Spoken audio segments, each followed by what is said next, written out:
Misinformation is a vital topic for any medicine interview because it relates well to the themes of budgeting within the NHS and prioritization of resources, because what a lot of people don't know is that misinformation actually has a massive financial impact on the NHS.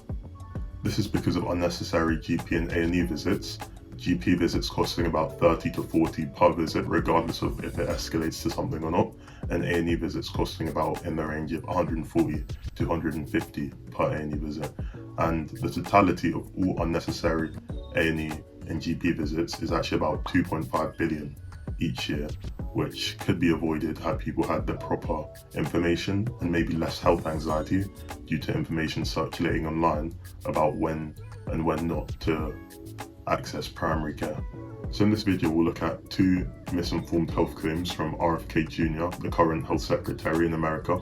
We'll look at why they're misinformed. We'll look at why misinformation tends to spread so effectively. We'll look at potential ways to combat it, and we'll keep, in mind this is going to be from the approach of a medical interview. But you'll notice a pattern with both of the health claims I make, so maybe try and keep that in mind before I actually say what the pattern is. As for the first misinformed health claim we'll talk about, and a really recent example, he claimed that Tylenol causes autism and had President Trump announce the results on a world stage. I would say don't take Tylenol if you're pregnant, and when the baby is born, don't give it Tylenol. You can avoid it at all. Just don't give it Tylenol. I'll say this. Really, what do you have to lose? You really don't have much to lose. Yeah, go ahead. There's many other confirmation studies. There's two studies that show children who are circumcised early have double the rate of autism. It's highly likely because they're given Tylenol. None of this is dispositive, but all of it is stuff that we should be paying attention to. You were talking about the Pennsylvania Dutch.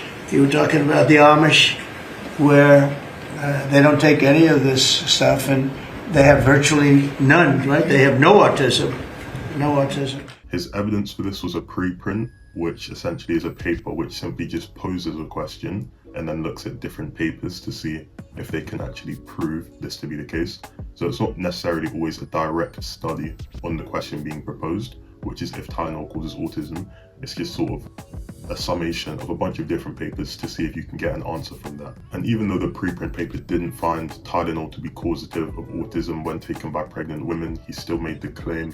I think this is a good example to look at because it relates to the themes of selectivity and bias when it comes to medicine research papers, because there isn't an absence of papers which address whether or not acetaminophen is causative of autism, but the evidence that RFK Jr. chose to cite is particularly weak, especially when the JAMA did a study with 2.5 million participants to address whether or not acetaminophen, which is the generic name for paracetamol or Tylenol, causes autism. The JAMA study, based out of Sweden, had a participant size of 2.5 million people, which is already much stronger than what the preprint would have suggested, and it found that there was no associations when you correct for things like familial or genetic factors.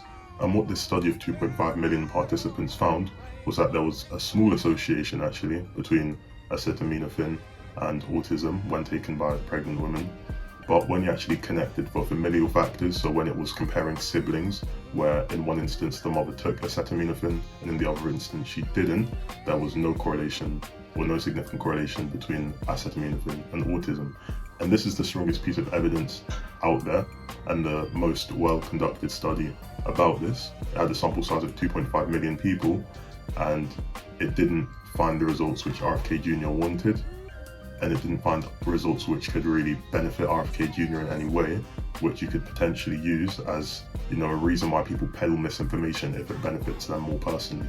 So that example of misinformation about Tylenol causes autism relates to the theme of selectivity, bias, and maybe something called audience capture, which you can mention, which essentially is where public figures may tend to respond to positive reinforcement they get from their audience, causing them to push certain ideas which they may not necessarily agree with otherwise.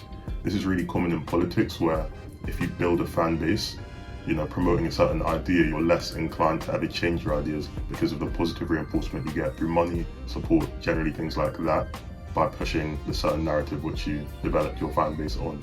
If I were to make an assumption about RFK Jr., I'd say that a lot of his, supporters are more inclined to want to believe things like that. Simple causes for quite serious illnesses. The second healthcare claim he's made is that fluoridation in water causes lower IQ scores in children. So firstly, I think it's worth talking about why fluoride is even added to water in places like America. The reason is essentially your teeth have a crystalline structure made up of a molecule called hydroxyapatite, and adding fluoride to this changes it from hydroxyapatite to fluorapatite. And fluorapatite is much more resistant to acid, which in turn prevents tooth decay. And the reason why acid emerges in your teeth is because bacteria, which exist in a sort of biofilm it's called, coat your teeth, and when they digest sugars, they release acids, which is the cause of tooth decay. And fluoride's been proven to prevent this. This isn't, part of the argument he uses. So that's the benefit to having fluoride in our water. But now to talk about the risks. The really well-known and proven risks are something called fluorosis, which is, you may have seen it in real life, but it's essentially where you have white spots on teeth.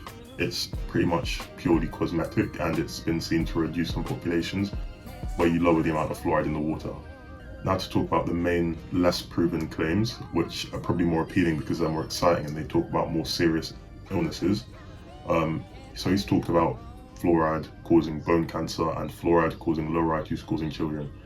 To focus on the lower IQ scores in children, there's been really conflicting studies about this. So America titrates their fluoride in water to 0.7 parts per million or 0.7 milligrams per litre. This was previously 1.5 milligrams per litre. Decreasing it from 1.5 milligrams per litre to 0.7 milligrams per litre only really saw a decrease in fluorosis, which you talked about a second ago, which is that, cosmetic thing on your teeth where you have white spots.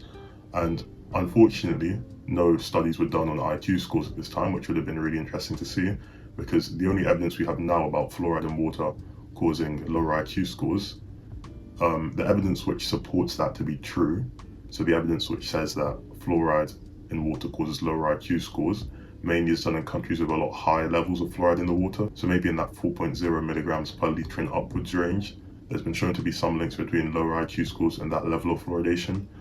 But then in countries like Australia, which have more similar fluoridation processes to the United States, there's been shown to be zero correlation between lower IQ scores in children and that amount of fluoridation. So what I'm getting at and what's important about this example is that we simply don't have enough evidence. And the only way RFK Jr. should really be making these claims is after a large-scale study about this is conducted in the US using their 0.7 milligrams per litre fluoridation rates. Okay, now we've talked about those two examples, let's talk about what they have in common and why they're so effective at spreading. So firstly, RFK Jr. links really simple causes to really serious issues. And what this does is it outrages people, because if you make people perceive these issues as super simple, then it sort of makes you angry at the people who are in charge who could change these things. Looking at the fluoride example, for instance, if fluoride causes lower IQ in children, and all you would need to do to prevent this is remove fluoride from water, then it would make sense why people are so outraged, provided all of that is true, right? Because it costs money to add fluoride to water, so you could make a really reductive argument that the government's paying to make children stupider. But in reality, what happened is there was a cost benefit to risk analysis conducted behind the scenes about the cost of adding fluoride to the benefit of having far fewer dental caries in kids to the potential risks of lowering IQ scores and bone cancer and all of the other claims of that sort. The second reason why these claims tend to spread really well is that they tend to target vulnerable people. Both of these claims mention children or fetuses being affected by this, and to pregnant women and mothers especially, this is going to be obviously something they're really sensitive and receptive to information about. It would make sense that most parents would want to optimize the health of their kids or their unborn children, and by potentially striking fear in these people, they're going to be a lot more receptive to information and follow you as a figure a lot more. Now to talk about potential solutions for misinformation. The first one would be maybe to do with health literacy in school. Misinformation is a lot less effective if you can point to why mechanisms for these things wouldn't make sense. For example, with Tylenol causing autism, there's nothing mechanistically, at least, so in terms of the biochemistry going on, which could point to Tylenol causing autism, which instantly would make people who are really knowledgeable at that really skeptical about how that would be the case. You could also talk about how the main platform where these ideas are being spread, which is social media, could have an obligation to point people to fact checkers, point people to verified sources.